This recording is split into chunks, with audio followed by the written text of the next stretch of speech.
All right. Good evening, everyone, and welcome to Green White Checker TV.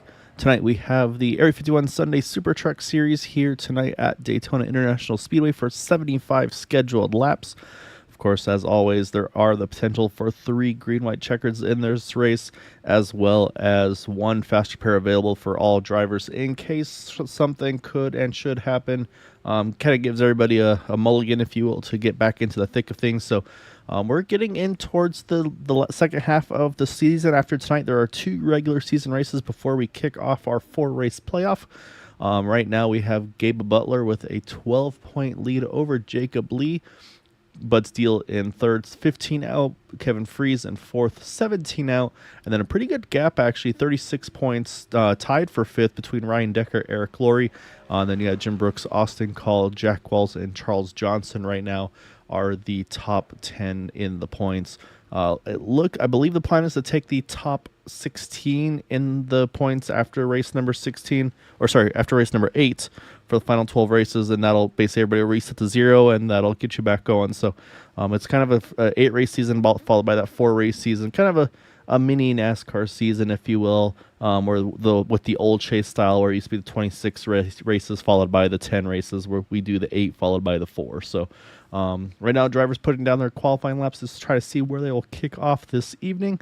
And I apologize in advance. Hope you all can bear with me. A little bit under the weather, trying to get over a cold or something or other. So I might sound a little off and might be struggling a little bit, but I'll be doing the best I can here tonight. And I'll have Matt Wagner in the booth with me as well once he's finished up with his ice cream. So he's doing things right here tonight. We should have a great group of drivers here tonight. It looks like about 25 or so at least taking the grid here tonight. So it should be a good show for everybody here this evening. And hope you're all doing well. Looking forward to getting this one underway. And then so we got some Hondo Longmire fans in here. He is yet to put a lap down yet. He might be playing possum at the moment, not wanting to show his full pace here.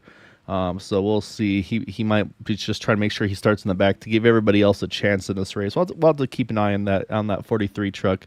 Hondo, as I definitely know him from other leagues and racing. A really fun guy to hang out with, and glad to see he's brought some of you guys over here on YouTube.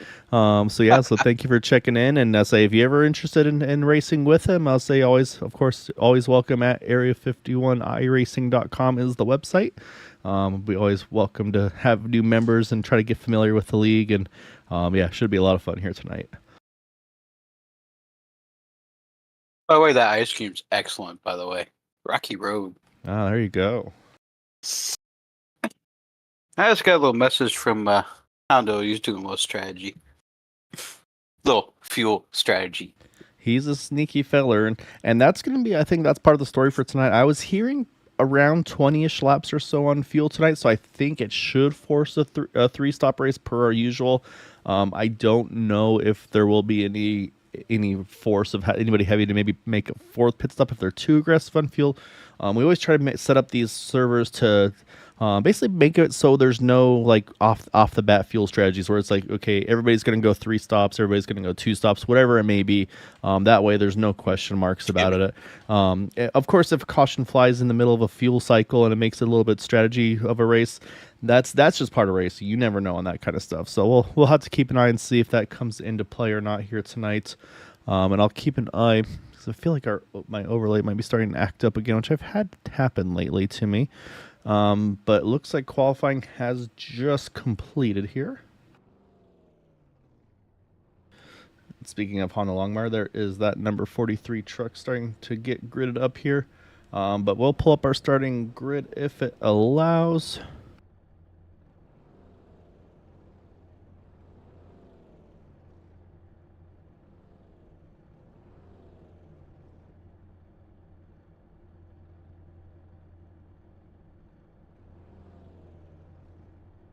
And unfortunately, up there we go. We got some gridding going on now. So we'll jump up to the front row here, as it will be once we can find the trucks. There they are. We got Gabe Butler by 8 thousandths of a second over his teammate Kevin Freeze. Eric Laurie, one of the boot knockers as well, in third. Then Tom Dixon, Charles Johnson, Rick Sanchez, their top 6. Ambrose Nabel, Austin Call, Jack Wells, Carl Lingle are top 10 in the starting position. One of the birthday boys, Jason Bogart, they're going to start in 11th. Nick Wing in 12th. Continue down the running order here. You've got birthday. Sorry to cut you off, Oh, Kyle. you're good.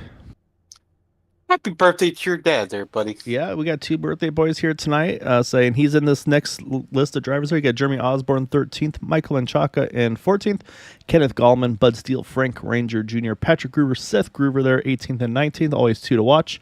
Ryan Decker, D.L. Lemon, Gary Winters, Rudy Doden, and there's the other birthday boy there in 24th position of Jim Brooks. And we'll finish out the running order here. Bob Fitzgerald, Todd Siebels, Dean Wilkinson, and starting shotgun, part of his strategy tonight, the 43 of Honda Longmire. And perfect timing because as we finish that up, trucks are rolling off onto the racing surface here.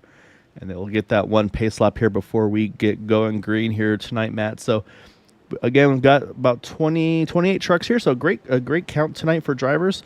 We got teammates here running first through third, and this is Daytona. It's a little narrower than Talladega, but at the same time, I feel like it's a little less hectic than like an iRacing Super Speedway or an Atlanta Motor Speedway with that reconfiguration. So I don't think we'll see a lot of three wide here early on, but it's definitely a track that's more doable, though, compared to like the Atlanta Motor Speedway, for instance.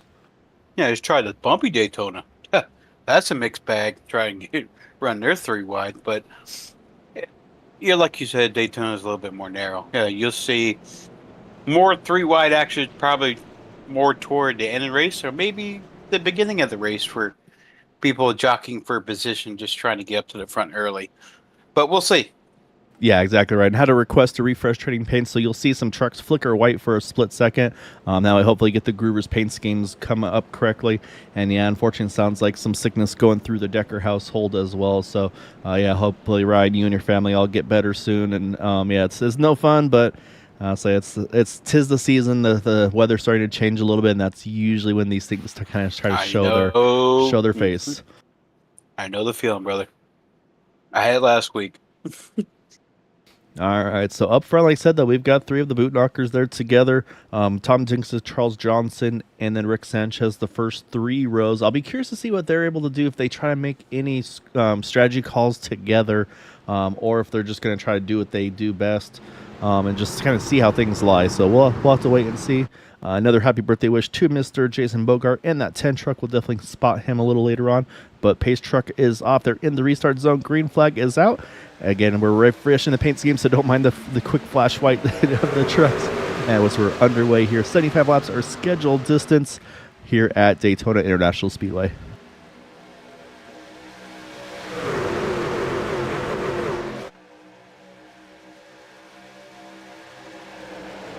Pretty even here, Matt, through 1 and 2. For me, usually this outside line usually gets a bit of a push out of 2. So we'll see, can Tom Dixon maybe give a little extra shove to Kevin Freeze? And I think that's exactly what he's doing. He's got Kevin just a nose ahead, but not enough to clear. So they'll stay side by side here, entering 3 as they still continue to build up to speed. And you'll see it as they fly through here in turns 3 and 4. I think I need to refresh my trading pains. I don't know what's going on here. Yeah, so that's the perks, the pros and cons of sim racing. Sometimes the paint schemes don't come through the way they're supposed to. And at the line, I was close between Kevin and Gabe. I'm not actually sure which driver got it there, but I would say probably pretty safe to say at some point in this race, both of them will get an opportunity to get one. Kevin did by 0.000. Yeah, so again, that tells you how close these things are going to be. And saying it's very possible this could be how close the finish of this race is. It could be in the tens of thousands of seconds. We'll switch over to our live timing on the left side here. And then we can see where your favorite driver is running there, as you can see. And then once the playoffs kick off, we'll have those drivers highlighted in green. Really want a big thank you to one of our members and painters and just a little bit of everything, Peter DeBorgia. He kind of helped me out with some little tips and tricks with this SDK overlays, and he's done a great job to help me out with this one. But right now, though, like I said, everybody's staying pretty much 2 by 2. Not a lot of gains positions right now. Pretty much it's about 2 or 3 spots are the highest spots gained. One of those is that 30 truck of Carl Lingle. He's gained about kind of bouncing between 2 to 3 spots depending on what's going on there. And then same thing a little further back, the 28 of Nick Wing there. He's running that interstate truck on the outside line. So right now, like I said, not a lot of movement because right now they're pretty much where they lined up in this race. Say it's about 180 plus mile an hour pace laps, it feels like, Matt. Yeah, I think these drivers are just buying your time, being patient. It's not really time to push the issue. Just feeling each other out. Yeah, no, I think this is time to just safe. It's not. No, I wouldn't push it. No way. Yeah, time to just get comfortable. We'll drop back and find birthday boy number 1. There's Jason Bogart there in that number 10 Flex Seal Busch Light truck, currently sitting in the 13th position. But it's kind of this is a good place to be. I like to be on that inside line, just saving fuel. I'll say the inside line is one that kind of checks up more, so you can kind of roll out of the throttle more, save maybe that little extra bit compared to the outside line. So right now, Jason, I think he's just in cruise control here in that 10 truck. Ooh, got the 04 there. Had a little bit of a connection hiccup there. You saw him disappear for a split second. That always gets your attention when you're running as packed up as you are here. But right now, everybody's just, like I said, just kind of just cruising right now. I think, like I said, I think these guys might be trying to wait for that pit stop sequence.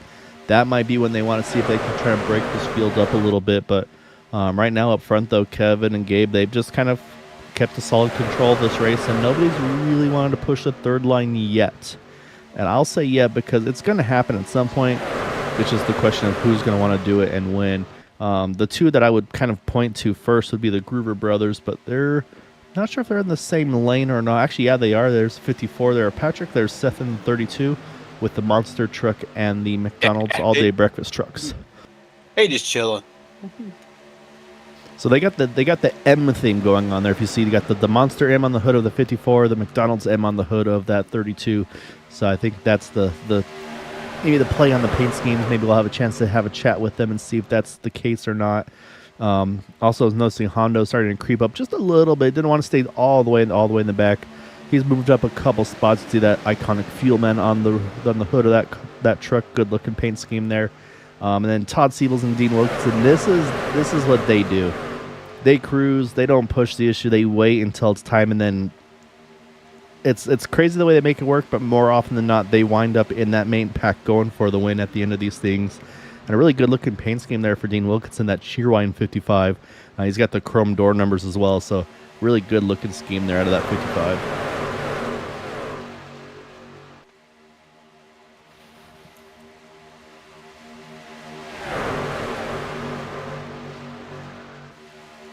Damn. Got a few more birthday wishes in there for the number 10 of Mr. Jason Bogart. I say love the support from the family. I say Dad chimed in there. I'm guessing that probably, not sure if that's going to be Mom or which one, but really cool to see. So again, that's that 10 truck of Jason Bogart here on that inside line. So yeah, love the support from the family. That's always fun to see. That's where people really do enjoy these broadcast races too, man. I feel like it's where you can, look at this. We got 3 wide here. A little squeeze. That's going to be contact. 411 in the wall, but so far everybody stays pointed straight. That could have been way worse than it was. I think we're going to survive okay there, but that was a moment there for Tom Dixon. And I'm not sure if Kevin Freeze is just trying to get to the back or if maybe something we missed there. But yeah, Kevin's kind of dropping back a little bit here, trying to keep an eye on that 25 truck. But yeah, and I think Kevin's trying to drop to the back here. It looks like I think that's kind of what threw things off just a little bit there. And so this is kind of shaking up the field here a little bit. And then it's also really knocked Todd Siebels, Dean Wilkinson way back as well. I think they were reacting, expecting that caution, but great hands though from that 411 and the 510 to keep that thing in one piece. Yeah, I was sitting there looking at me. He slowed down like quite considerably, and it wasn't enough to bring out the yellow. Just a little bit too conservative, I think, on Todd's part. Here comes the 88. He's jumping to the top, so I'm wondering there might be some fuel concerns here, Matt. I remember we talked about the potential of maybe having to make that maybe a 4th pit stop. Like I was telling you, I heard something around the line of about 20-ish laps or so. But if we run the numbers, I'll say I believe if we do 18, if they can go 18 on fuel, I want to say 18 laps is not enough for them to be able to make it on a 3 stop. I think it would have to force a splash on a 4th stop. So I think that might be what was happening. There was that 9 and the 88 and the 25 were having to run pretty much the whole time. They're up front, burning all the fuel off. So That's now moved Charles Johnson to the point in that Napa truck there. Now he's got Richard Sanchez behind him, but that's opened up the second lane here. That's Michael Menchaca in that 34, and he's got the Groovers with him, along with who's that in that fourth one? That's the 48 of Ryan Decker. So they've got a couple strong trucks here that work well together. They're lined up here that are going to try to make a charge on that outside line. But I think that's definitely strategy here by the two, by those two drivers on the boot knocker cam in that 88 and the 25. So, and again, we talked about it in the pre-race there, Matt. It's one of those things we try to avoid it having to be right on the edge of fuel. So that'll be one of those things going forward. Admins will kind of get together and be like, okay, yeah, this wasn't quite enough fuel. We need to add, let's say, 3% or whatever, and so we can change the fuel tanks in these trucks, make them a little bigger, and that'll make it where it doesn't become a potential fuel-saving race for some of these guys. So with that being said, though, Matt, that probably means we're about halfway through this first fuel run here as we're crossing lap 10 into lap 11 now, with that 34, I believe, leading that lap. Well, I can tell they're just fuel saving here. I was watching Todd and them back there way in the back, and they were able to catch up. Well, since you're able to catch up that good, there's a lot of fuel saving going on around here. Yeah, the pace has actually dropped. I mean, some of the drivers, the best laps that most of these drivers ran were in the 47-second bracket. We're down into the 48-second bracket. So, yeah, so we've slowed down by at least half a second to a second. So I think they're realizing, okay, this is going to have some fuel numbers in here. So, again, that's going to be something that'll be adjusted for future races. But the other thing that could change all of this is if and when a caution flies, it could throw all that strategy out the window. So it's kind of a double-edged sword. Do you want to be up front and have that track position? Do you want to roll to the back and save fuel? Like there's a lot of ways to kind of work this. So we saw what the 88 and 25 wanted to do there. And yeah, the 34, he kind of drifted up to the top there. And I don't know if that was intentional or not, but as he did that, though, that opened the door for the Groovers. Patrick doesn't need any second offers there. He's going to go ahead and jump there, and that's going to get these brothers here to try to make their charge to the front here. Those two, again, two of the best that work together as a duo in this series.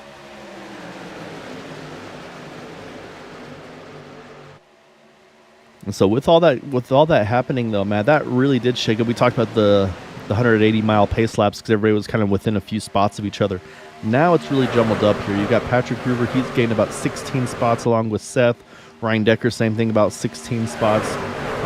So these guys have made the big jumps right now in those three trucks on that outside line, as well as Gary Winters and Rudy Doden there, the 66 and the 80 there on that inside line here. They've done a really good job as well. They're up 11 spots currently as where they run. And I really like where they are, too, here. You see those two trucks here on that inside line. They're just kind of cruise control here. But, again, they've been able to save this whole time, but still be able to get a lot of track position. So, you see also great paint scheme there behind them, Jeremy Osborne and that Blind Squirrel Racing truck. Those guys are a lot of fun to just be able to chat with and stuff, I say. They have a good time when they race, and that's what you want to see in these leagues. I never really got a chance to talk to them. See if I can sneak in there and give them a friendly hello.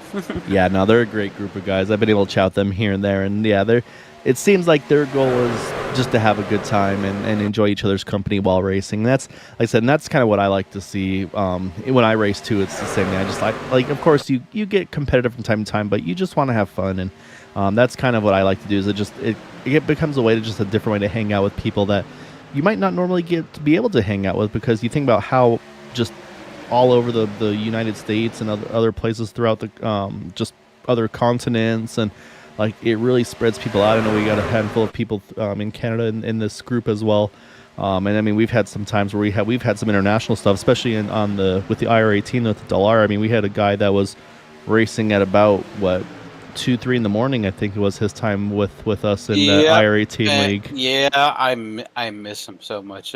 Yari, if you're out there, I'll welcome you back, man. I know it was pretty tough on you racing about 2 or 3 o'clock in the morning, but whenever you're ready to come back, we appreciate you. Open arms here, bud.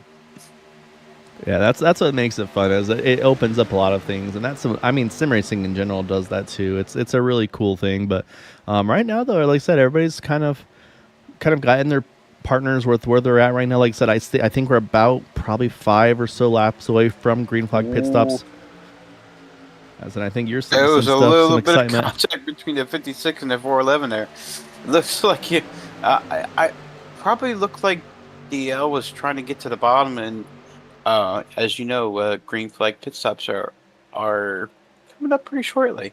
And that's going to be the big thing is, yeah, these guys are up top. They're going to start trying to either find a friend to let them in or have to try to be a little aggressive to, well, I guess there's three ways: find a friend, let them in, or be aggressive and try to get down. And there's two moves right there that you saw the Groovers able to get to the bottom to control that inside line. And that's one of those ones where they wanted probably to have Ryan Decker be able to go with him, but they just couldn't get all three of them clear. So now Ryan's going to be in a bit of a tough spot here to see if he can get someone to let him in, unless maybe he can get a big push from that 34 of Michael Menchaca to maybe push him up into that front spot and then down. But right now it looks like, I think momentum is kind of on the side of that inside line currently. But now the question is going to be too, I feel like, Matt, is kind of what kind of range do we see on pit stop windows? A lot of times we see these guys in with everybody within one lap, but depending on some of these guys who've been saving, they might be able to go an extra lap or two and then go a little further. And I'm watching right now the two that dropped to the back early. Here they come. They've locked on to each other there, the 88-25. They're making a charge back towards the front before we get to pit stops. They did their quick save. Look how fast they're going. Just, wow. Just compared to everybody's trying to get to the bottom. Yeah, it's just completely changed the complexion with everything going on. And they do have a help here with Eric Laurie if Eric can slot out or kind of make an opening for him. But I think at this point, the way they're going here, they might just try to jump to that third lane. And, they tried to. They had to check up there because otherwise they're going to get into the back of the 70. But you can see right there, there's a truck length between the 510 and the 071 that could be an opening for one of the two of them. But yeah, everybody's starting to jockey for that pit position here because, again, it's about to happen here in the next couple laps.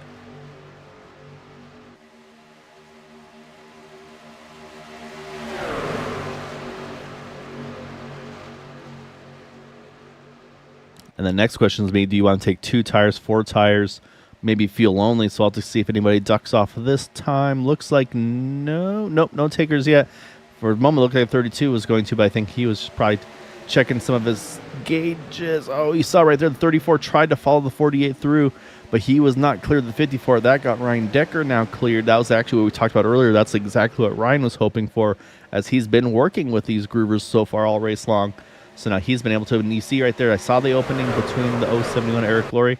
There goes Gabe Butler. He slots in. Now they're going to try to see if they can find a way to get Kevin Freeze in too. But right now hasn't found an opening as of yet. And this is going to get dicey here, Matt, because I have a feeling all of these guys are probably trying to pit on the exact same lap. So we might have 28 trucks here trying to hit pit road together. That's maybe. Wow. So far, so good. Here comes the Groovers with Ryan Decker. Everybody's trying to lock him down here. So we do have pretty much 12th through 28th here on pit road. So looks like everybody's gotten on pit road. Well, now it's about getting in their stalls. And then this is what I expected from Dean Wilkinson, Todd Siebels. They let those guys do their thing, and now they're leading the second pack here. And with this being a smaller pack, you can be a little more aggressive on your pit entry. So this is where Dean and Todd are going to be pushing for all their worth here to try to see how quick they can get in and out of pit road. I'm also trying to keep an eye on pit roads times in and out. And it looks like nope. Oh, contact. I bet you ran out of fuel. Yeah, I think the 55 sputtered. Great recovery by these guys. He's still trying to see if he can hang on to this thing. And it looks like he will. That's going to bring the rest of these trucks on pit road. That's going to slow them down a little bit, unfortunately. But it looks like they're... Oh, contact there. Unfortunately, there's the 28, I think, with Bud Steele. Now he's going to try to get reversed back and get going again, but that's going to cost him the draft. But I think otherwise, so far, so good. And so everybody's within, like we talked about, that 2-lap window. They all hit pit road here. Tom Dixon, the first of those. And then, yeah, it looks like a big mix of 2 and 4 tires. I'm looking at pit stop times. I see a lot of 9-second or so pit stops because here's Gabe Butler, Kevin Freeze. They are leading this pack with Charles Johnson right behind them. They're all in the 8 to 9 second window. We had a couple trucks that were in the 14-second bracket, and unfortunately, that's probably a 4-tire stop, and that's going to really hurt them here. So this will likely be the change for the lead here in just one moment. Right there. That's the lead change here, and this has really split this field up here. So We're going to have to keep an eye on lap times and kind of see where everybody's located, because right now everybody's going to be completely spread out here.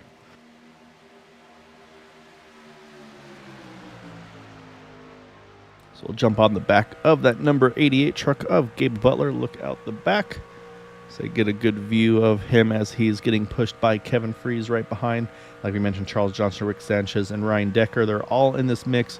And so what their goal here is they want to keep the 5 of them pretty much locked onto each other, because if they can separate themselves from the rest of the field, I'd say, of course, pending yellows, they can maybe try to run away from this field. But looking at lap times, is a 47.40 for Gabe. And I go to Carl Lingle, and it was a 47.32 as he's getting help from Eric Laurie. He's got the Groovers on their way as well. And yeah, the gap is actually starting to close here. So I think this 5-truck group is about to become a 9-truck group. With these 9 trucks right there, the Groovers will be the last 2 to latch on to them. However, the gap is growing to this pack right here, being led by Tom Dixon. However, Tom, he pitted 1 lap later. Todd Siebel's, Austin Call, they went that 1 extra lap, and that could come into play here. We'll see if that becomes something else. And also you can see there's another group about to catch them there with Ambrose Nabel there, Bob Fitzgerald, Jack Walls, Gary Winters, and then another pack here behind them with Bud Steele, Hondo Longmire, Jeremy Osborne, and Jim Brooks. So right now we've got a bunch of groups of trucks here. And then we got the last group here being led by Dean Wilkinson. Unfortunately, to say those were the guys that Dean, we know, ran out of fuel. Some of those guys took 4 tires on their stop. And I think the 2 that had the worst off was obviously the 28 there of Nick Wing, as well as the 70 of Kenneth Gallman. Unfortunately, they're way off the pack. So basically we've got about 4 to 5 packs of trucks. That top 9 group is now all together. So that pack of 2 is now a pack of 1. And then they're about almost 4 seconds actually, Matt, right now ahead of this group here being led by Tom Dixon.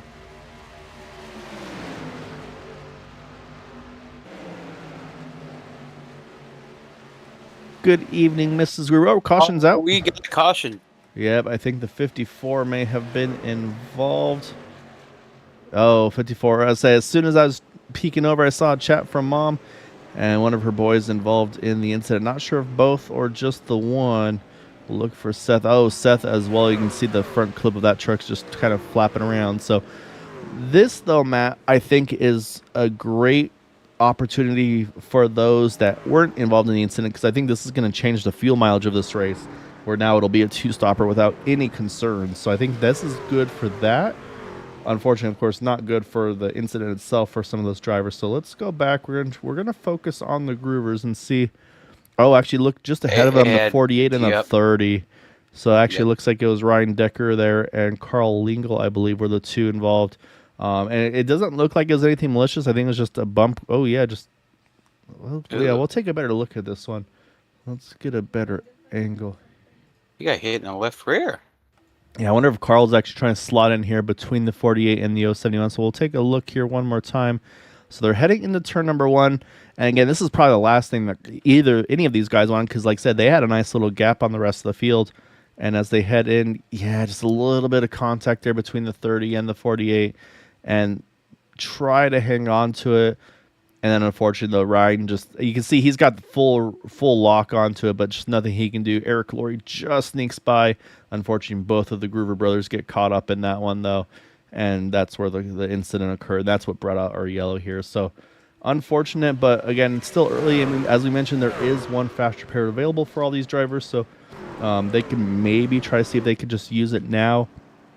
Or we'll see if they decide to try to get it fixed manually. But we'll probably see everybody hit pit road. So while everybody's on pit road, we'll step away for just a moment, take a quick break, and we'll come back here with the 1 to go. So stay tuned.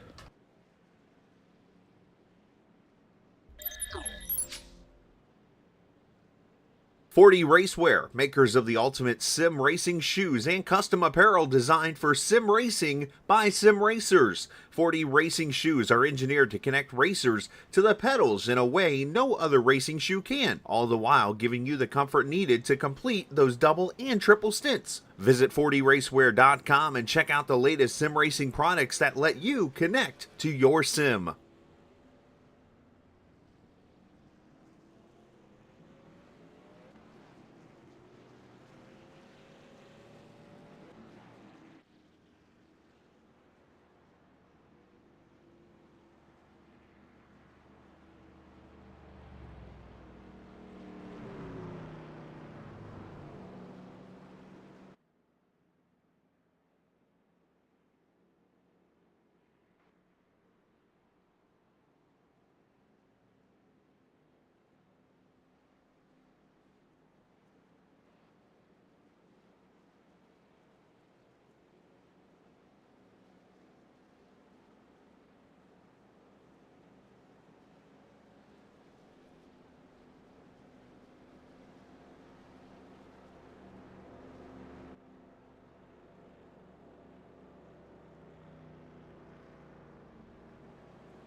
All right, so as you can see, lights are off of the pace truck. We've got a handful of drivers topping off there on the one to go, including Kevin Freese, Eric Laurie, and Gabe Butler. But however, it looks like our top 13 did pit under this most recent caution. And then we have, like I said, we do have a handful more also topping off, but unfortunately, it looks like the couple that got it the worst out of all that seems like, so I see them now down a lap.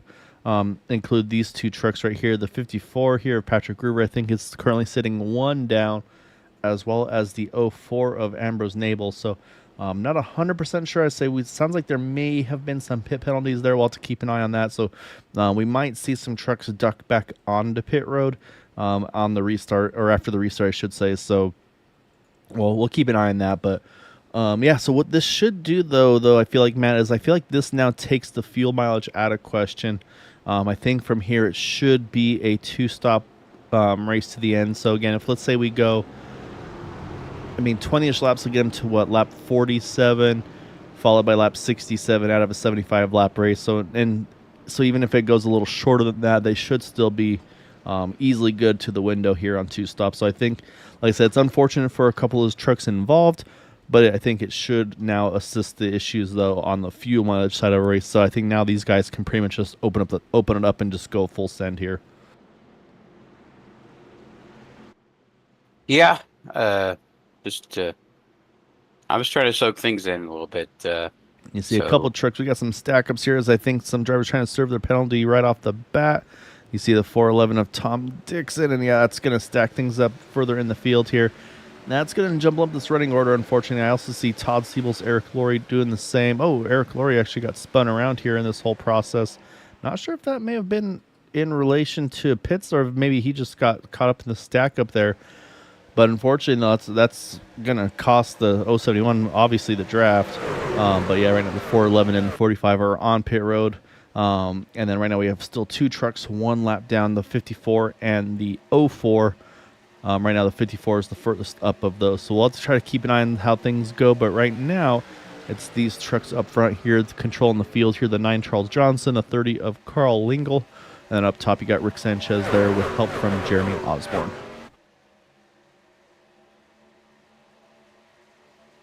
Yeah, here comes another one. Austin Call looks like he also involved in that, in the penalties there. And again, that's unfortunate to see. Oh, yeah, Gabe Butler coming in as well.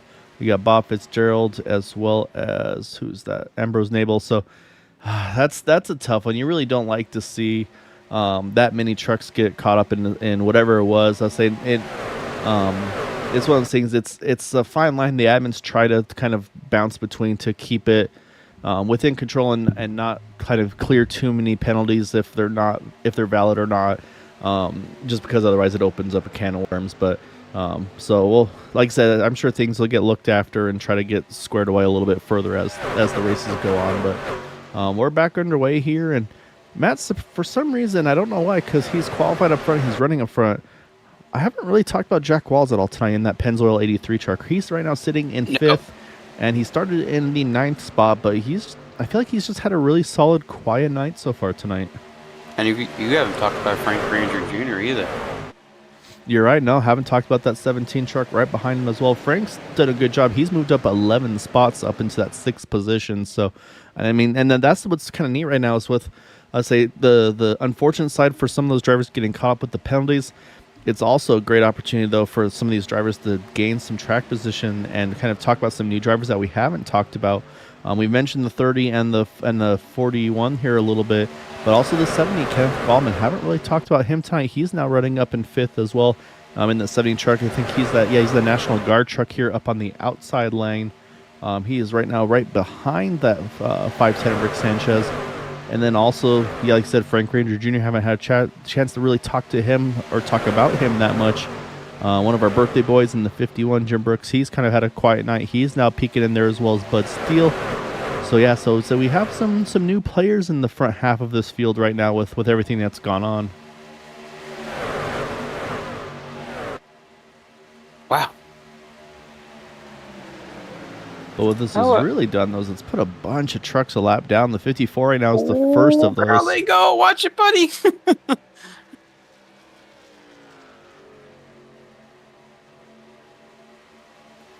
I was watching you haven't talked about the 70 truck at all.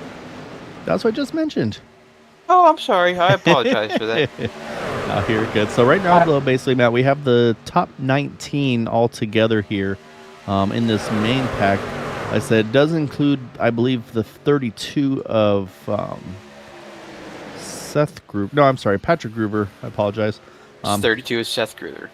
Yeah, so the 54 Patrick Gruber. I apologize. He's in this main pack. I think right now he sits as the first truck one down.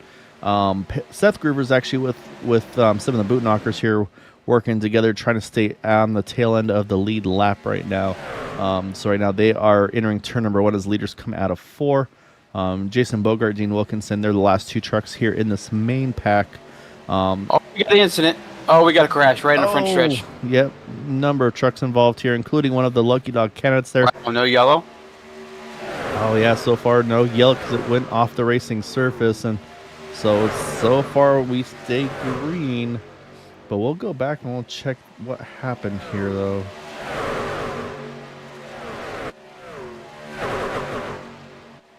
I think it also involved, oh yeah, you can see Honda Longmire's involved in this one. Let's back it up a little further here, get a better look at it.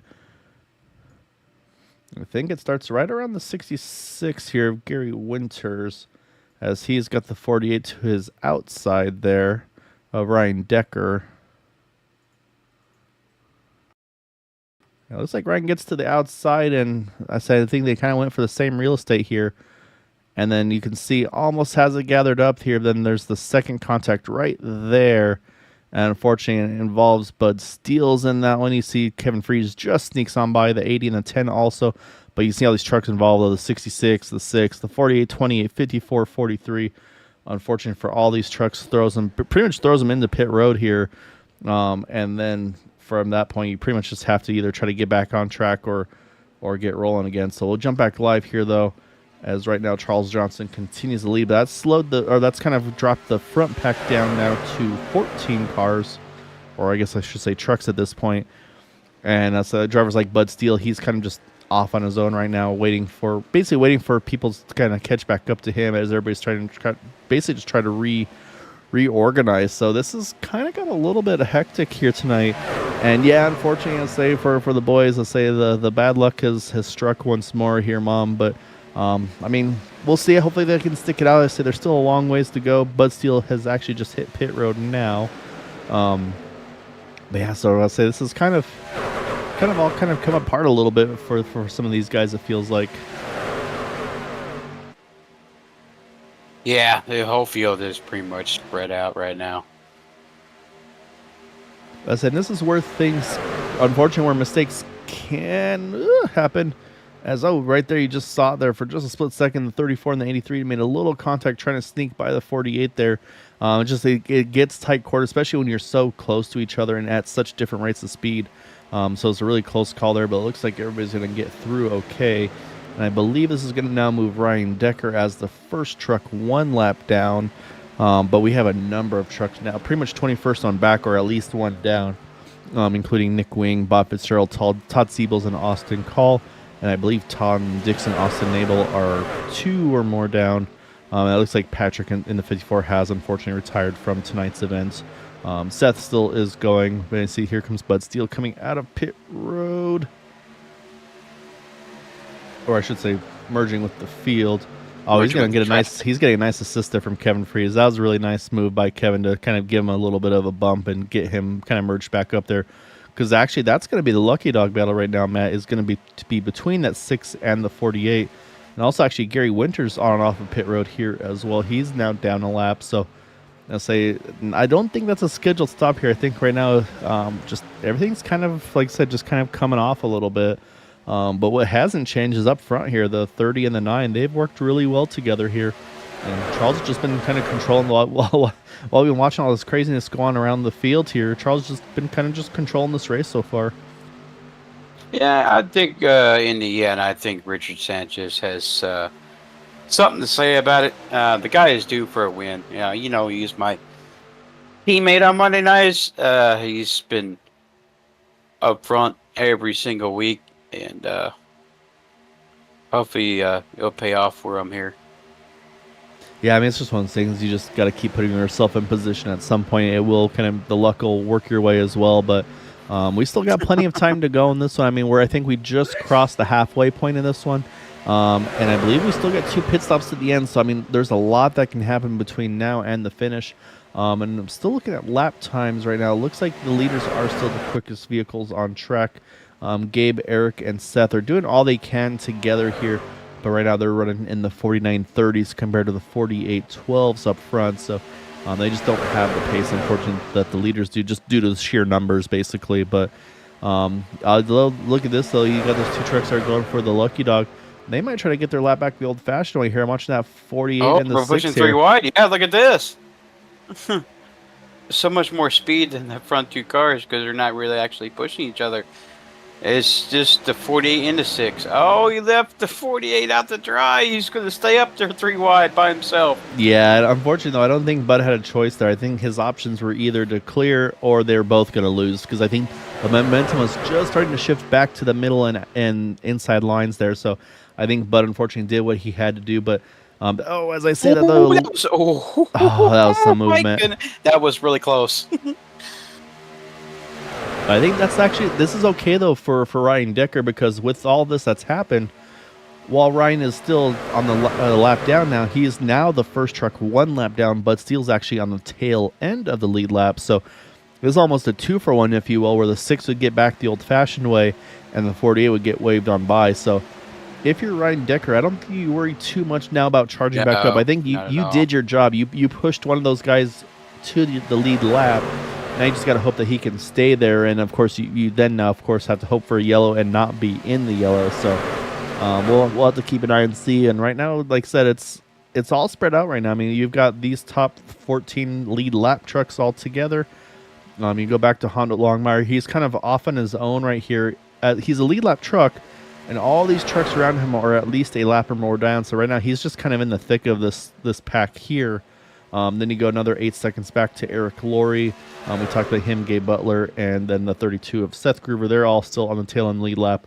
And then you go to Bud Steele, who's leading the main pack again, who's the tail end of the lead lap, with Ryan Decker being the first truck 1 down. So pretty much the group Honda is in. These are all trucks, I believe, that were caught with that pit penalty. And so what they're doing right now is they're just trying to make the time that they can make. And so what I've seen happen, unfortunately, Matt, from time to time in these situations is those groups that are kind of off the main pack, you start to push a little harder than you might normally to try to make ground back up to that lead pack, and unfortunately that's where mistakes happen. But we'll see if that comes to fruition or not. But right now, I said I think Charles is happy right now because he can save fuel now at the back of the 6 truck. The 6 is happy because he's on the tail end of the lead lap in case of a yellow. And so yeah, so it's kind of everybody's in where they want to be right now. Yeah, to a certain point. I was looking to see where. I was looking to see where Eric Laurie, Gabe Butler was, and Seth Groover. They're by themselves. 30 seconds off the. That's wow. Yeah, I think those are 3 that had that pit road penalty. Although I think Eric was one that actually got I think he got spun on that restart. Either due to everybody trying to pit, or I'm not sure what happened for Eric, but yeah, he was kind of, I think, got the raw end of the deal here. But right now, though, the inside line is really starting to be the main line that's controlling. You can see it's the top 5 on the inside have actually all cleared the first truck on the outside of that 510. So right now, that inside line is going really strong right here. So now you almost have Jack Walls if he wants to. He could try to lead that second line, but I've raced with Jack a lot. He likes to save fuel, and so I think Jack is trying to make sure that he's got all the fuel he can have in his tank here to make sure that he can shorten that pit stop or maybe stretch an extra lap if he needs to. We got some action here. There, we got some action. 25 has found Richard Sanchez here. We might see a new leader here, maybe, possibly. Yeah, I've heard Kevin's usually a pretty good pusher here, so this is gonna be the opposite of what Bud wants to see happen, because Bud wants things to just be kind of nice and calm behind him. Like I said, that way he can stay as the first truck 1 down. But what this does, though, is it kind of makes the lead battle. I mean, you see it right there. That's the battle for the lead with the 9 and the 510. not the 6. So right now Rick's kind of got basically he has the lead even if he doesn't clear the 6 truck. So let's say now, this is where now Bud is probably just saying, hey, Charles, just push me all you can. I got to stay ahead of this 510 here. Well, I guess he doesn't have to, but I'll also see Ryan Decker now. Ryan's peeked into this mix as well. He wants to try to make sure that he doesn't get caught out in this whole situation either. So it's starting to kick off. Yep, there you go, Matt. You called it there. Kevin Freeze, he made the push happen. New leader, and that'll be the 510 of Rick Sanchez. It happens when you get pretty much the best pusher in the server. Never look at mind. this. We have a new change for the lead again. Well, I'll say when you said something about the 25 being one of the best pushers, and Bud Steele's like, all right, push me back to the front. I'll take that by all day, any day. And Bud's gonna. Oh, he thought about clearing him. He does not though. So he's going to have to wait here till maybe see if he can get the push now out of 2 and see if he can clear that number 510 truck and get back to the inside line. Or maybe he tries to clear himself and the 25 of Kevin Freeze. So right now Kevin is ahead. Oh, yeah, there they go. Just like we said, they both clear him.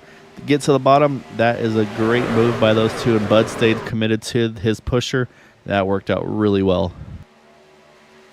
We're focusing on pit stops here, guy, because I get some people that are coming in. Yep, here comes Charles Johnson, the 30 truck, and the 510 Richard Sanchez in. Many others. What a pit entry there. Look at Dean Wilkinson. He gained a ton of time on that pit entry there. So he's up in this mix there. So, yeah, so you've got about 8 trucks, I believe, that hit pit road. You've got now Kevin Freeze leading the way here. So he's actually kind of sandwiched between 2 trucks. They're either lead lap or tail in the lead lap. But I'm actually looking a little behind these guys. You see, to Jack Walls, everybody's good. But then you look at Jim Brooks, Rudy Doden. They kind of fell off by almost a second here. So they're going to have to basically pedal hard here to try to catch back up to these guys, because I feel like this is going to be probably the lap that this next group of trucks here pit. So you want to be as close as you can at pit stop time. So we'll watch to see if they duck in this time around. And, yeah, here comes Kevin. But the 2 lap trucks, they stay out. Here come the others, though, all coming in together. There's Jim. He's going to try to hustle up on the brakes, and he does a great job. He gets right up to Jack Walls there. So now it's all about pit stop length of time. And, again, I see a lot of 2-tire stops, but I see a couple 4 tires as well. So we'll have to keep an eye on those guys. Just kind of see where Charles Johnson. Okay. Yeah, Charles coming out of 4 right now. But the problem for Kevin is he's out by himself, and I think Charles has some help. So we'll see if Kevin kind of build up speed, at least get the steam built up to tag onto the back of these 2, or maybe gets enough speed to even hold on to this front pack. But this right now, I said this is going to be the battle for the lead here. As you see, here goes Charles and Rick. They go by the 66, the 51, the 34. They're about to dispatch the 70 there. And then next up is going to be Jack Walls and then Kevin Freeze. And you'll see where Jack is, but then look how far Kevin got away. That's a great pit stop there by that 25. I'm sitting there like, man, it's going to suck when they catch me. So, yeah, so now this is all Kevin can do. He's feeling, yeah. Yeah, he's got his foot to the floor. Let's see if Kevin's got a fun little, let's see who he's got as his driver picture time. Oh, he's still got Dr. Evil, Mr. Bigglesworth there with him.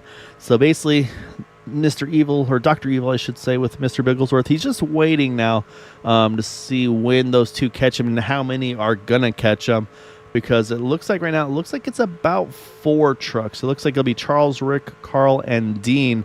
And Gary mentioned how quick Dean was able to catch those guys. So now the question is, do they just jump to the outside of the momentum? The answer is yes.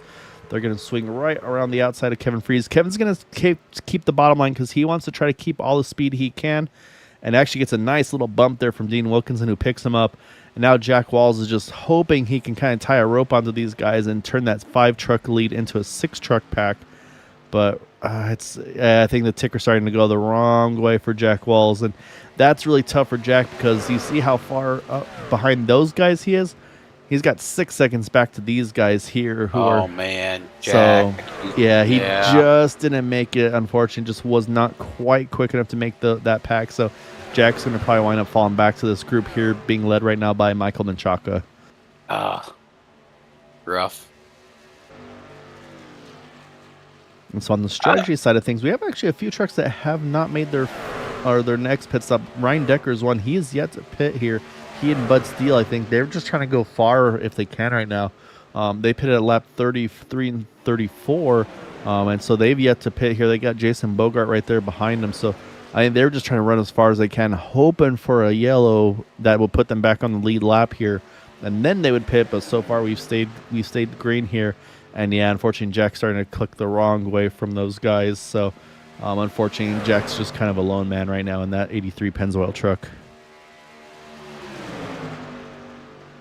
Speaking out, here they come. The 48 and the 6. Yep. On pit road.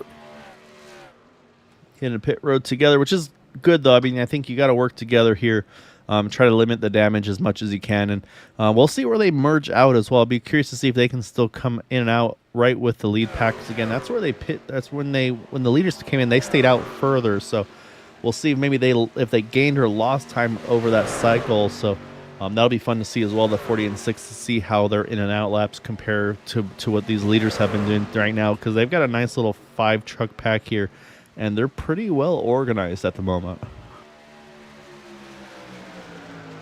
Also, 411 of Tom Dixon, just saw him hit pit road there. Oh, I'll tell you what. What's their present pace? I think. Let's see where Kevin and them are at. They might be in front of those guys. Maybe. We're focused on Charles Johnson right now, our race leader. Now let's jump back to, yeah, they're right there. They're going to be able to, I think they're going to tag on to them. I don't think they're going to stay ahead, but I think with these 2 trucks plus the 66 there of Gary Winters, I think they should be able to tag on to these guys. It was a close prediction. So no, but I think this is good though. I mean, this is going to get them still in the mix here in the hunt for that lucky dog battle.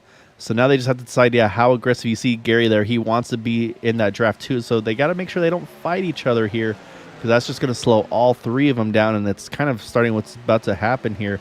So the 40 and the 6 are going to have to try to push around the 66 and then make sure they don't shoot each other. With Gary. Yeah, you got to work with Gary there. Yeah, Gary's stealing a little bit of draft. I think all 3 of them are going to get back up there. But again, though, I mean, this is the lucky dog fight. It's these 3 trucks right here, the 66, the 6, and the 48. They do all catch back up there, and I think we're going to, who are we catching there? The 70.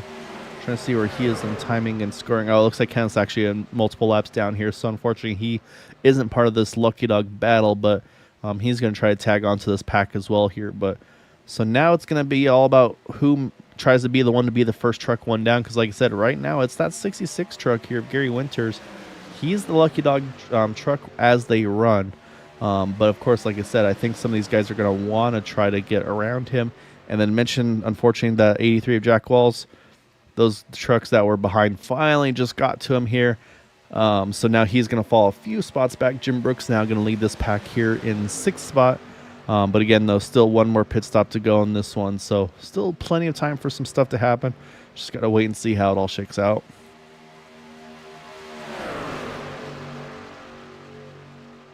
You only got 5 cars in this lead draft, and the next set of group is led by your dad, and they're 13 seconds behind. It's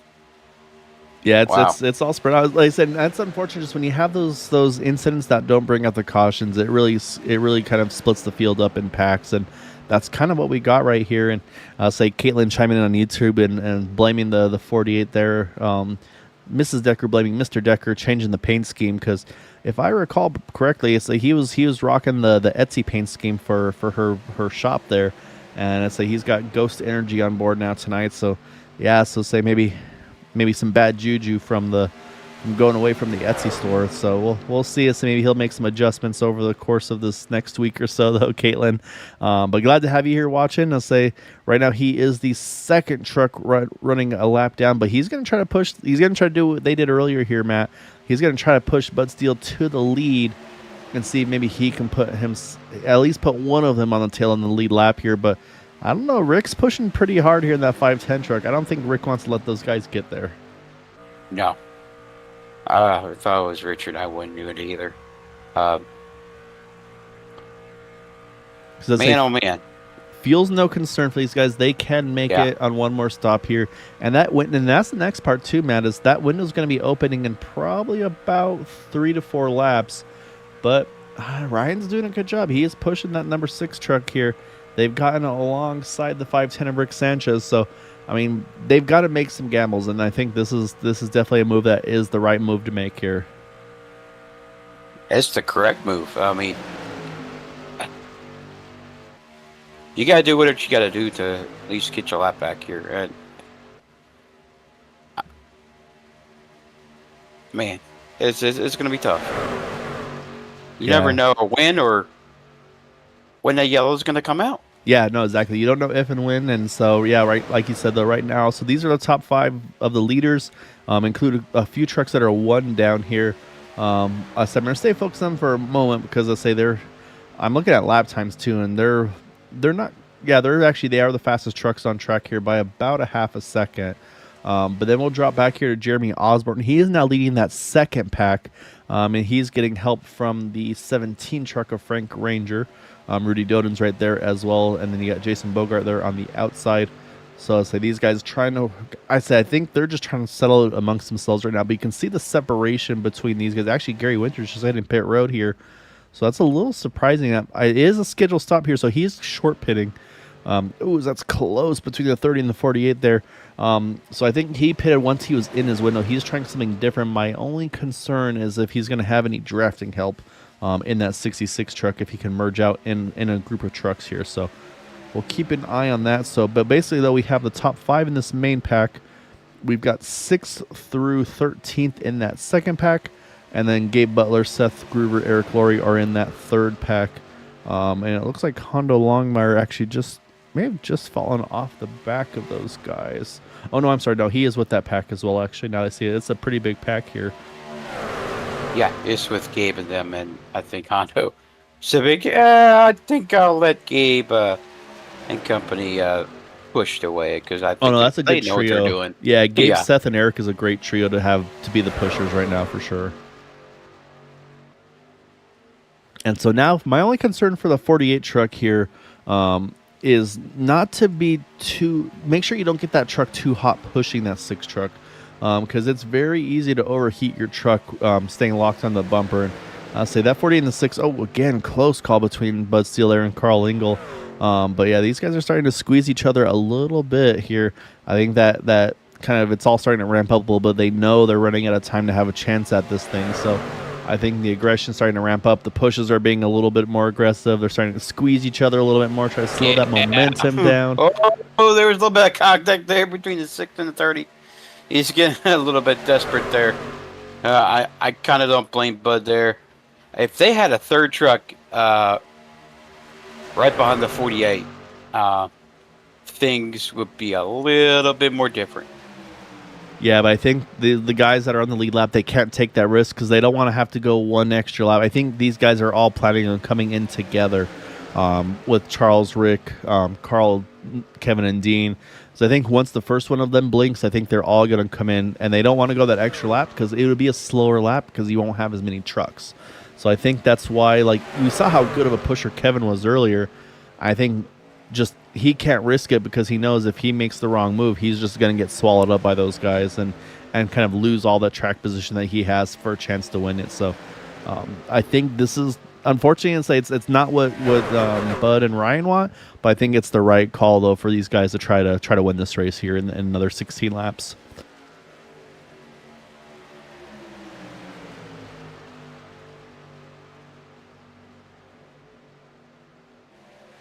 However, I think they're making another charge here, Matt. There's a little separation now between the 9, the 5, 10, and the 30. And I can see the 6 and 40. They're starting to try to lock on. Here we go. Actually, just 2 of them here, the 9 and the 55, Dean Wilkinson. They're going to come in together, but that's going to leave the other 3 here. They're going to continue on. Rick Sanchez, Carl Engel, Kevin Freese. So this is going to be interesting. I thought they'd all pit together, but now we're actually a little bit of a split field here. So now it's going to be all about that in and out lap, how quick you can get into pit road, hit your pit stall, and then get back up to speed. So, and this is also a very tricky pit entry. It's pretty lonely for Charles there. Like I said, 2 trucks are not that very good compared to 3 and a whole bunch. So now we'll see, do these 3 react to those 2 that pitted a moment ago, or are they going to go a little further? And I would go a little bit further. They're going further. So What could happen, though, is I'm watching the 9 and the 55. They're about to get caught by this group being led by Gabe, Seth, and Eric here. You see them getting up to speed. So, I mean, they're actually about to merge with a very quick group of trucks. So this actually could work out really well here for Charles and Dean Wilkinson. So this will be interesting to see kind of what their pace is, because right now Gabe was running a 41.41 compared to a 41.23 by Rick Sanchez. So he was about 2/10 slower. But I'm going to keep an eye on these lap times this next couple laps here to see how they compare. Because like I said, they are now cycled with a group of trucks here. So this could get interesting for those two that pitted there the two laps ago. Yeah, looks like Richard and company are going to stay out. I say I'll go second to come laps is about 68, close to 70. So they last pitted at lap 45, 46. So they can go to about 65. So basically they have to pit in probably about 3 more laps, I think, is the window. Yeah, I say about, yeah, you're probably right, 65. Last time by, they ran a 48.13. Gabe and company ran a 48.66, so actually about a half a second quicker for these guys. So the numbers are going the right way for them. Like I said, we'll have to kind of wait and see. I want to see them kind of get fully built up to speed. Looking for the 9 and the 55. They ran a 41.42, so they're about 3/10 off, but I think still though for Charles and Dean here, I feel like it's still a bit of a net gain versus it just being the two of them. I feel like if it was just the two of them running by themselves, it'd be a whole different story. I'm getting confirmation that they are pitting this lap. Our leaders are. All right, so we'll keep an eye on our leaders. And yeah, here comes actually a few others. Rudy Doden, Jeremy Osborne, Frank Ranger, Michael Menchaca. Oh, a little bit of lock up there. Got it in the grass, but he hangs on to it. All right, so this is an important pit stop for these 4 drivers here. They say this could decide where it's all going to shake out. And you also see Bud Steele's coming in as well. Kevin Freeze wanted to get to the top there. He was ready to hustle it in there, but couldn't quite do it. Had to back down. Oh, man, these guys are going 3 wide through the pits there. So now everybody's going to just try to find their pit stalls here and get lined up in. Unfortunately, I do believe the 80, I think it was a Rudy Doden. I think he had a pit road penalty. I think he may have pitted outside. He may have hit the cone on entry. But they are all in pit road now.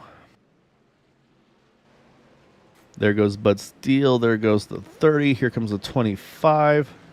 So now we'll have to see where everybody else cycles through here. You see Carl Ingles right there, Rick Sanchez. So you do have the 4 of them together here. You see there's Jack Walls in the 04. And actually this will put Jack Walls actually to the lead. Again, he still has the pit, but at the moment he'll cycle around as the leader of the race as well as Jim Brooks. But now we're looking for the 2 I want to find were these 2 right here, the 9 and the 55. And I think they will cycle up to them. We'll see if they have enough momentum to clear. They've actually picked up a really important friend here. That's the 45 Todd Siebels. Expect Todd to stay pretty much committed to these guys. And here they go. They're going to clear the 30, clear the 510. They're going to try to get around the 6. That's just going to leave Kevin Freeze, and he's kind of off in his zone right now. So that pit stop strategy, we were nervous about it here, and I think it could wind up working out here. Jim Brooks, Jack Walls, they actually just hit pit road right now, as we have 10 to go here, Matt. Man, oh man. 2 by 2. Yep, there goes Charles, there goes Dean, and you see Carl Eagle and the 510 there, Rick Sanchez. They all are going to try to sneak on through there. And so they will all clear the 25 Kevin Freeze. Kevin probably feels like he has no friends right now. He's like, what do I got to do to get a push here? But yeah, right now, though. I know the feeling. So yeah, right now we've got our top 5 here. They've all made their final pit stop. They were about 4 laps apart from one another, but they're all together here now. So you've got the 510 now peeking to the outside line, because next time by here we're going to be single digits here, 9 to go. And so like I said, this is where you got, I don't know, Matt. I feel like this is where you got to be a little cautious still. I don't want to be full sending it to the end here. I want to save a little bit here, not make too many aggressive moves, because again, right now it's between 5 of you. You've got like 30 seconds over 6th position. I don't want to have a late caution and then have to bring another 20 trucks into the battle. Nah, full send it. That's just me. But my whole demeanor, probably about a season ago was kind of lay back and just, oh yeah, I swear these guys are gonna wreck, and lo and behold, wreck doesn't happen. And if you weren't aggressive enough, you ain't gonna get up to the front. You ain't gonna have a shot to win. So basically, all these guys are doing trying to put themselves in position when that white flag falls. Yeah, so right now with everything the way it's cycled through here, it looks like I said, we've got the top 5 all together here.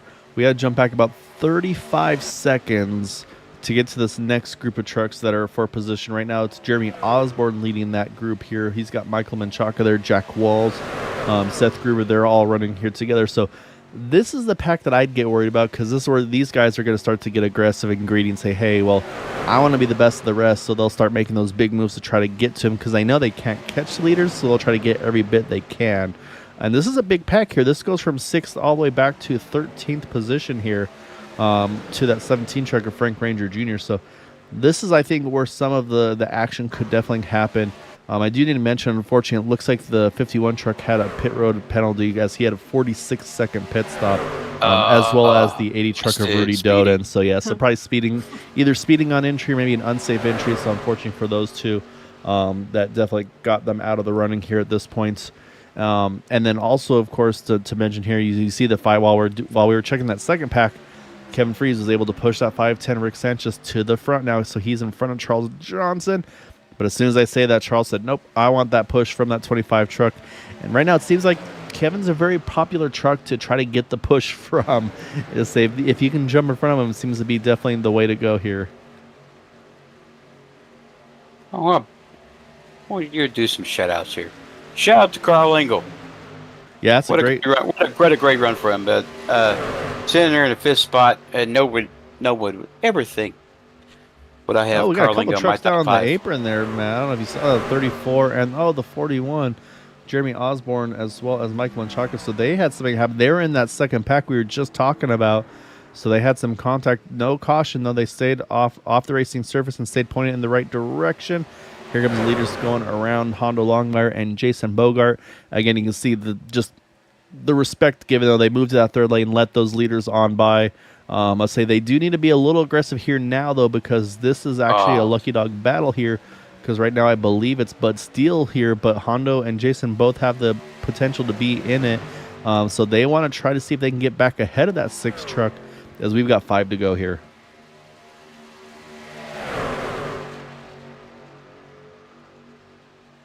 Man, oh man. So right now the first 5 trucks, Matt, are the first 5 trucks going for the win. The kind of the ones that could play a role in this one for which lane gets the push, though, would be that 6, the 43, and the 10. They can play an impact on who could win this race. Right now you see Bud, he's kind of gone to that second lane to help the 25 and the 9. Hondo's right now running the bottom. I think right now, if you're Hondo or if you're the 10 truck of Jason Bogart, you do the opposite of what the first truck a lap down does. So like right now, if you see the 6 truck up top, all right, I'm going to run the bottom lane because, again, maybe my lane's going to surge a little bit more here.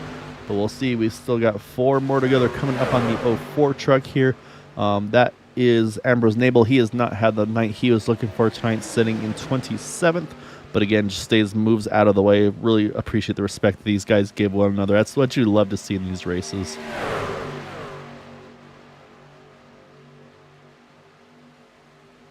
It's just like a chess match, Kyle.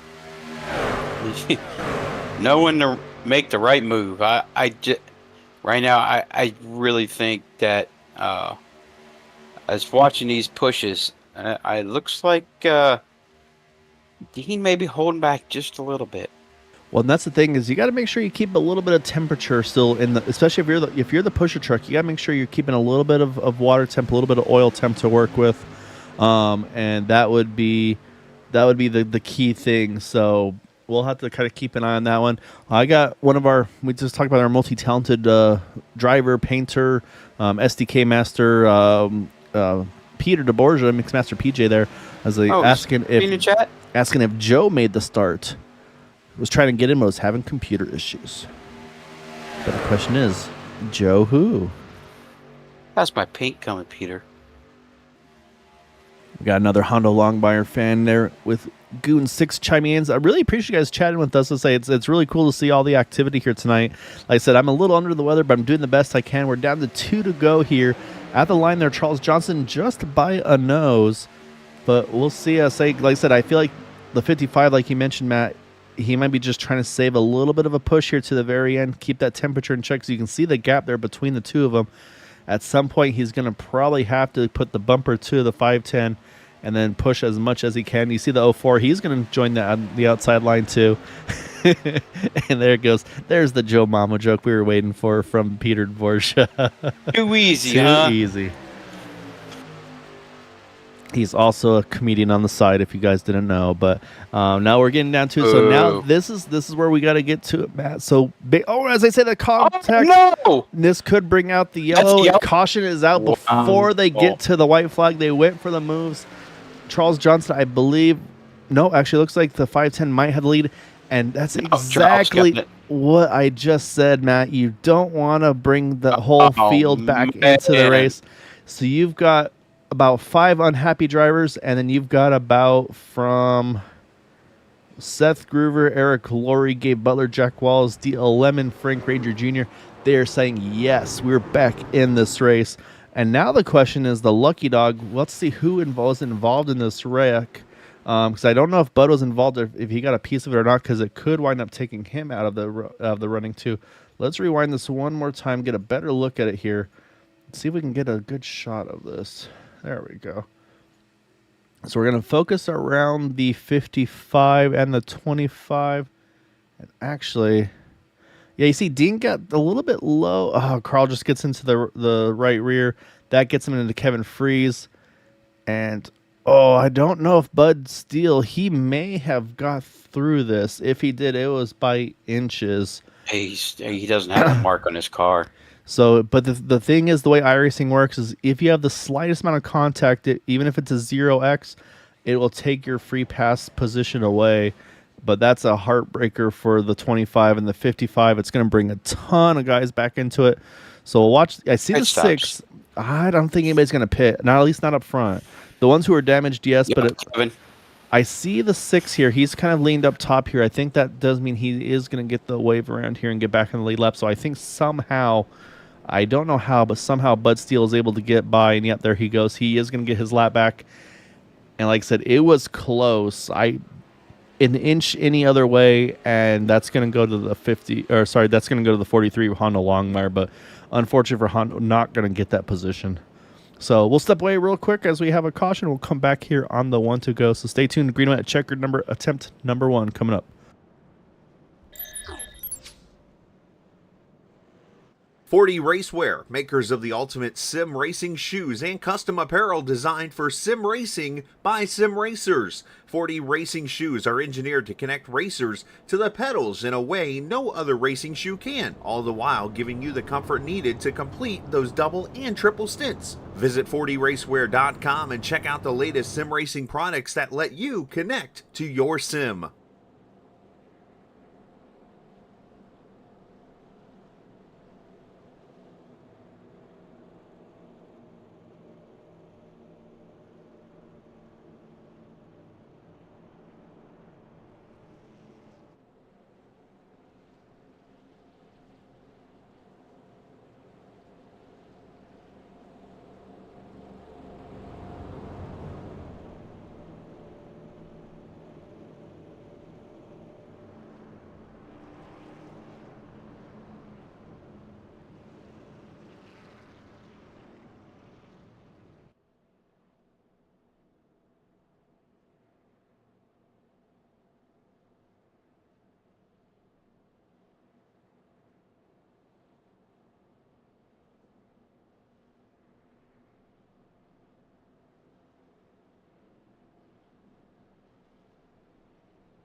All right, lights are off of the pace truck, but as you saw, though, there's a couple big stories here, though, I feel like, Matt. One, of course, we saw the 55-25. They're involved in the incident.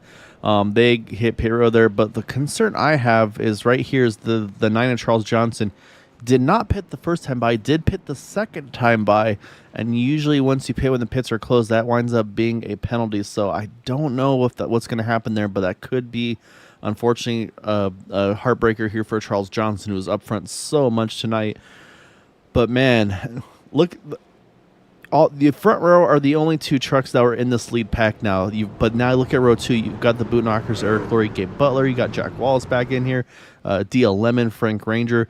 Like, it's brought a whole cast of characters back into the mix here. And then you've got a monstrous race for the Lucky Dog battle right now. Hondo Logmeyer's in that position in the 43 truck, but he's going to have the 48 to fight with, the 41, the 80, the 45, the 10. Like, I mean, there's as many trucks one down as there are trucks on the lead lap here.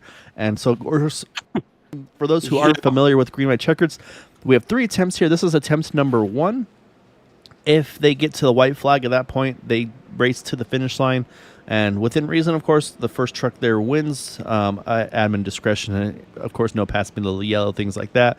However, if they have a caution before they get to the white flag lap, like we just saw there under regulation, caution comes out, they restack them up, and they do it up to those 3 attempts. On the third and final attempt, at that point, if there's a caution, the field will be frozen, and that will be the final finishing positions for that race. Oh man. You got Rick Sanchez here, Matt, controlling this one. Carl Lingle to his outside. But then, I mean, I'm looking at row 2 again. Eric Laurie, Gabe Butler.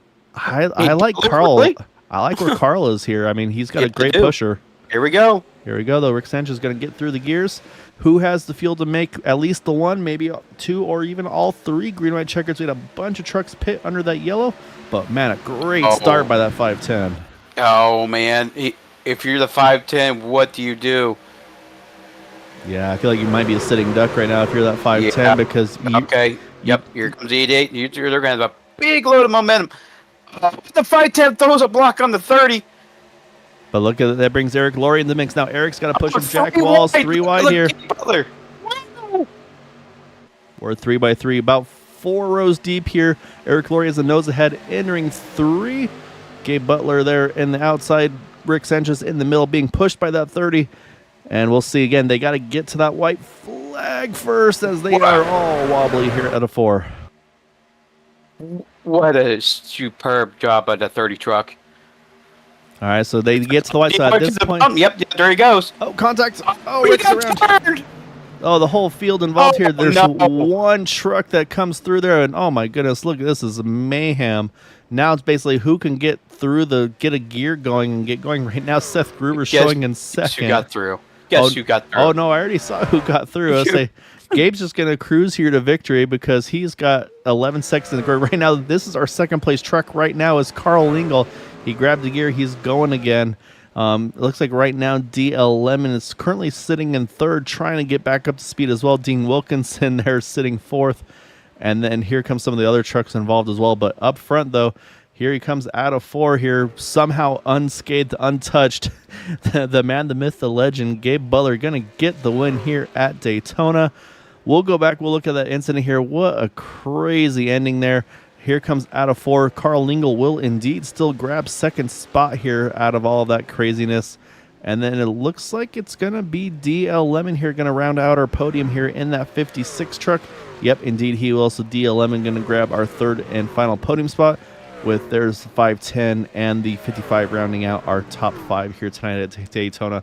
All right, Matt, let's go back to that white flag lap because that was... I'm watching it too. I've never seen a track blocker like that in some time. That was huge net code, what I just saw between the 30 and the 32. That sucks.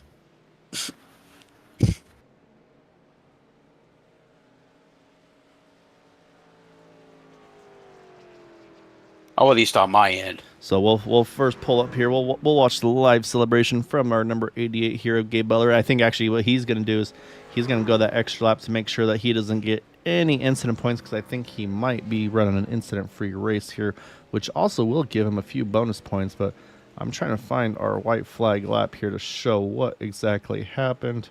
There's our white flag lap. Let's go back. Let's take a look. All right, so we see where all these trucks are. We're going to try to spot everybody out here. All right, so we're going to try to focus, I think, on the 30 here. He drifts up just a little bit there. Makes a little bit of contact with Gabe. Looks like no harm, no foul on that one. You can see he's pretty much just fully locked onto the 510, and then he gets to the inside here. And this is where we're thinking, okay, this is a great move. This is a potential race-winning move here by that 30 truck. So we'll speed it up a little bit. Well, he gets to the bottom, and then right there, you can see, I don't know if that was contact. Let's go back one more time here. I want to focus on the 32 if you don't mind. Yeah, we can jump on that 32 truck. Let's take a look.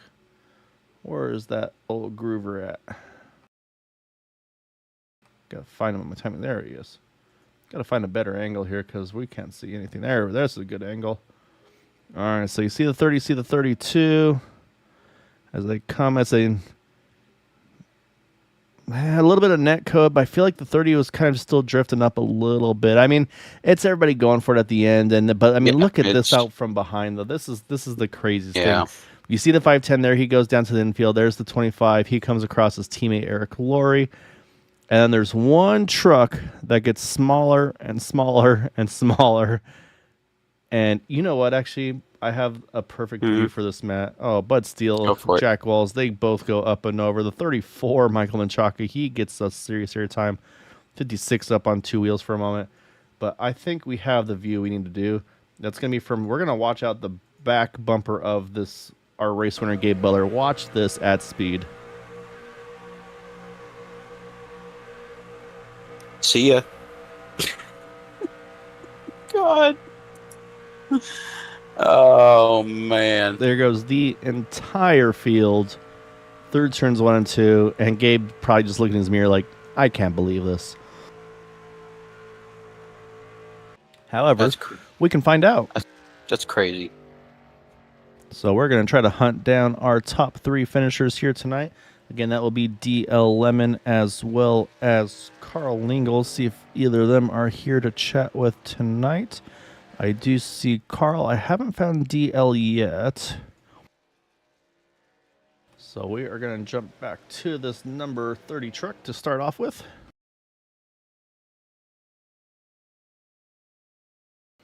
Let's go ahead and pull Carl on in over here. I haven't found DL Lemon yet, but Carl's showing you scored as our second place finisher.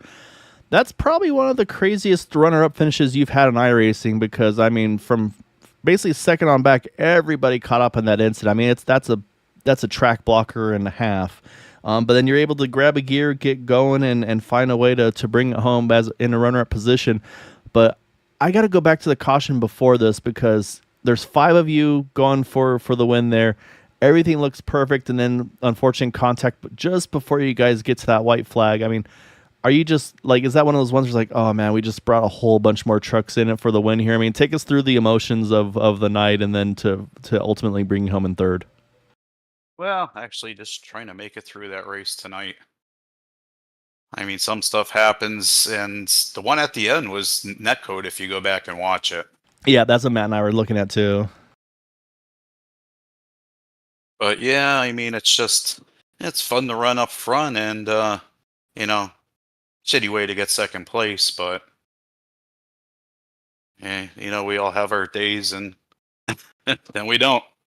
Yeah, I mean, and that's exactly it. It's like you never know when and where is going to be the best place to be or what's the safe spot to be in and things like that. But I mean, the thing is, I mean, you were up front pretty much the entire race, and I mean, again, it turned into a 5 truck breakaway there. So I mean, I feel like you got to feel pretty good about doing everything right there to be able to even be in contention at the end, because I mean, to bring it down to just the 5 trucks there at the end, I mean, I'd say you were in pretty stout company there. So I mean, I would say was that one of those things like, all right, this is going pretty well for me? Or, I mean, what was the thought there? Oh yeah, you always feel good when you get up near the front, and most of the time it's a safer place to be. And actually surprised to make it through a race this time that I didn't mess up on the pit stops. It was a really, really good job for you tonight, man. So I don't want to keep you too long. I said, I don't know if you have any thanks and shouts you'd like to give for that runner up here tonight. Like I said, it was a great result for you. Like I said, it was a crazy result, but still a great result nonetheless. And definitely want to give you the floor, man. I'd just like to thank everybody at Area 51 that makes this happen. All right, and I say, and are you part of the Blind Squirrel team? Yes, I am. All right, so there you go. A Blind Squirrel has found a nut here tonight.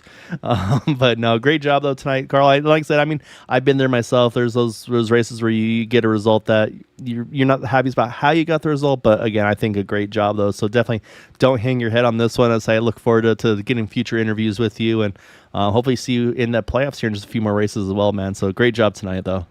All right, thanks, Mr. Brooks. I think I have to download a template. Where I get that at? Oh, It'd help if I moved the right person to the right channel. So apologies for rookie broadcaster over here. It's what I do best. So I'm still trying to keep an eye out for DL Lemon. So However, I did a little investigating. DL Lemon does not have a microphone. Unfortunate. confirmed. Okay. Well, Yes. we'll let you pretend to be DL Lemon. But before we get to that, though, we got to No. pull up our race winner, and that is going to be the man, the myth, the legend, Mr. Gabe Butler. Gabe, I feel like you've had some pretty crazy wins, but tonight might top that one. I mean, we're watching, and I mean, nobody except you gets through that wreck. I mean, we watched out the back of your truck there, and everybody just disappears. I mean, take us through first person. I mean, what was it like for you seeing all that craziness behind you? I mean, what do you say? I mean, I'm just kind of disappointed that it didn't finish out under green, because that was lining up to be like a really good finish, and I just seen carnage behind me, and I was waiting for somebody else to come through it and get a run with a couple of trucks, and nobody was coming, and they kept getting smaller in the mirror, and I'm like, what, the whole field wreck? So yeah, that's kind of a shame. I don't like winning races like that, but Well, is what it is, I guess. yeah, I mean, I don't think it's anything you can like put on yourself there, because I don't think you had any involvement in that incident, and then that was Matt and I's the first reaction on not this wreck but the one before we got to the green white checkers was, all right, these guys, they need to make it to the white, race it amongst themselves, because otherwise they're going to bring a whole new cast of characters in there. And unfortunately, that's kind of what happened there. Was it brings some of the heavy hitters like you and Eric and a handful of other guys there, and so it really, I think, kind of changed things a little bit, I should say, on that one. But I mean, it was an odd one tonight. I say we had an unfortunate couple of pit penalties there, and an incident or two that didn't bring out a yellow because it was off the racing surface. So say there was a couple of those kind of those shoulda couldas, if you will. But I mean, I think it was you, Eric, and I believe it was Seth Gruber. I mean, you guys were pretty much committed to each other that second half of the race, and I mean, you guys did a great job because you gained a ton of time on pretty much everybody else that kind of started getting caught up on that one. I mean, how hard is it to kind of, okay, this might not be, if we don't get yellow, this might not be my race to win, but we still got to try to get everything we can. Like, how do you kind of switch mentally to that mode? Well, I mean, you got to work with who's around you, and Seth happened to be with me and Eric, and we pushed the hell out of each other and did our best, and we did make up some time, but we really needed a caution. But at that point, while we were all going, and then at one point we picked up Hondo, and I think myself and Eric and Seth were 8, 9, and 10th, if I'm not mistaken. So we probably would have got a top 10 regardless if it had stayed green, and that to me would have been like a real good comeback for us, considering that I had to drive through. Some other guys had a stop and go because of that restart on that one restart. But yeah, we got lucky with the caution. Unlucky for others, we had enough fuel to make a couple of green white checkers, so it worked out. And those last few laps, Kevin was telling me where he was at, and I was getting ready to go 3 wide, and I think Carl might have been in front of me. And we just happened to time it perfectly. The minute I got outside, Kevin was on me like just like a rocket, and we were able to get the third line for ourselves. And like I said, it's kind of a shame that wreck happened because I think it was going to be a real good finish. Yeah, no, it looked like it was gonna be a really good one there at the end. I say it's unfortunate, but I say it's the unfortunate nature of the beast sometimes with the super speedway racing. But so you guys got through the start finish line though, and that was the key thing, of course, to make it to the white before all things kind of kicked off there. But I'm telling you, man, I'd say I don't know how you do it, but you put yourselves in these positions, and I say I've seen a couple times where that truck just comes out pristine. But I do have a certain painter though that's kind of peeking in the YouTube chat, so you might have to add a certain person to your thanks and shout outs here for that win here tonight, man. So I'll give you the floor. Well, obviously a big shout out to Area 51 for putting this on. And of course, yourself, Gael, and Matt up there in the booth. Always a fantastic broadcast to go back and look at and see what your mistakes are and see if you can improve on them, of course. And of course, Kevin and Eric in Boot Knocker tonight. It's always a blast running with those guys, and we didn't have as many as we normally do, but we were able to pull it out. And of course, Peter DeBorge there, painter extraordinaire. What can I say? You know, he paints these nice vehicles for us, so we got to do our best to try and keep them clean. And he's getting ready to do his Extra Life Marathon here shortly, so I hope everybody's aware of that. Maybe if he has time, he can throw a link in the YouTube chat, make people aware of it, and sponsor them and donate and do what you can. That's a fabulous cause for kids. Yeah, I definitely agree. So he does amazing stuff, like I said, and that's what pretty much all he does. He doesn't make any money off these paint schemes. He just asks for donations for the Extra Life charity. And as I've been able to be kind of see what he does, and it's amazing to see what he does, man. But yeah, Gabe, great job tonight, man. I know it's not how you wanted it, but like I said, you did an awesome job this evening to put yourself in position to win that race after let's say one break kind of went your way, and then that's all you needed there to finish it off. So great job tonight, man. Go celebrate with your team. All right, fellas, thanks. All right, Matt, that is our race winner. However, we do need to, I still want to at least show off this number 56 of DL Lemon. So it got a little bit of some damage to it there, that Bitcoin machine there. So you can see he's got the Area 51 sponsorship on the side as well. So always appreciate the guys repping the league here as well. But again, I mean, a great run for DL. Didn't quite get the highest climber. Did gain 18 spots though tonight, Matt. Unfortunately for him, though, Dean Wilkinson, who finished fifth, gained 22 positions, so Dean will be our highest climber for tonight.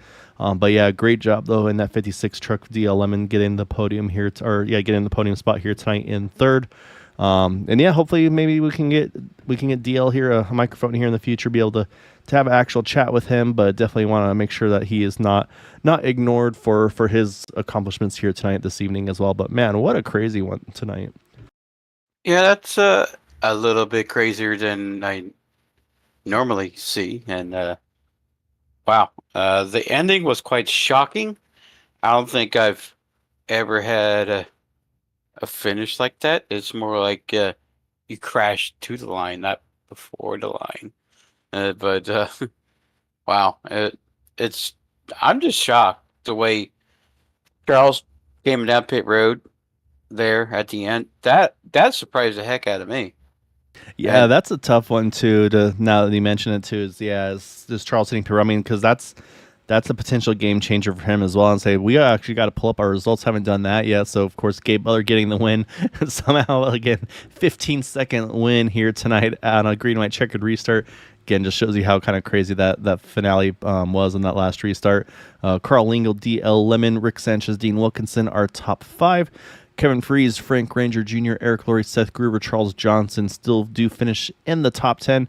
So I gotta say hats off to Seth there for sticking it out in the end, still pulling off a top 10 result there tonight. And unfortunately, those that got trapped that lap down just couldn't get it back at the end, including Jack Wells, Bud Steele, Ryan Decker, Jason Bogart, Nick Wing, Jim Brooks, Austin Call, and Gary Winters. We're not done those. Again, we had a great field here tonight. We got Hondo Longmire there, Jeremy Osborne, Bob Fitzgerald, Rudy Doden, Todd Siebels, and Michael Menchaca. Again, I mean, look how long that list of one lap down trucks there were here tonight. And then Kenneth Gallman, Tom Dixon, Ambrose Nabel, and Patrick Groover, unfortunately, finishes in 28th. All right, Matt. Well, that will do it for us here tonight. Again, definitely still want to wish the 10 truck of Jason Bogart and the 51 truck Jim Brooks, both those drivers, a very happy birthday here tonight. Fortunately, we weren't able to get the birthday interviews here tonight for top threes.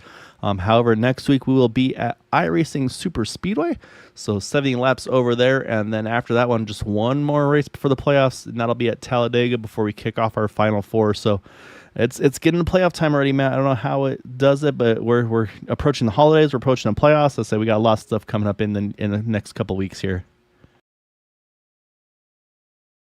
Yes, we do. I'm just, oh man, Thanksgiving, Christmas time, Halloween. Oh boy. Yep. So they save the piggy banks. They say because gotta make sure you can afford all your presents. And yeah, well, I'll say that's all we got for tonight. Again, thank you for bearing with me tonight. I say it's still trying to shake off a cold or whatever I got going on. But Matt, as always, a pleasure doing these with you, man. Really, Yep. again, really appreciate everybody chatting in YouTube there. Hondo, appreciate you bringing the crowd over. I say we'll have to figure out a name for your supporters here. I'll say with you being the field man, we'll have to figure out some sort of a association with that. Peter, always appreciate chatting with you as well, man. And yeah, say look forward to seeing the paint scheme you got coming up for Matt here. So we'll see if I can get some business in for you. And yeah, definitely by all means, I mean, definitely let us know what's going on with your extra life stuff. Again, a great just what you do there is just an amazing job, and say for a great cause. And it's really impressive to see the selflessness that you do for those guys. And I mean, it's a kids charity. I mean, it's wonderful. So always a pleasure to watch you do what you do there between racing and your gaming with the speed runs and so on and so forth. So until then, though, we'll be back on we'll be broadcasting on Thursday night. We'll be racing on Tuesday night with the Dallara IR18 machines, and then back here at Daytona on Thursday night for the Xfinity Series here as well. Boomer Logan calling the shots over there. So until next time, as always, take care, stay safe, and we'll see you all on Thursday night. Until next time.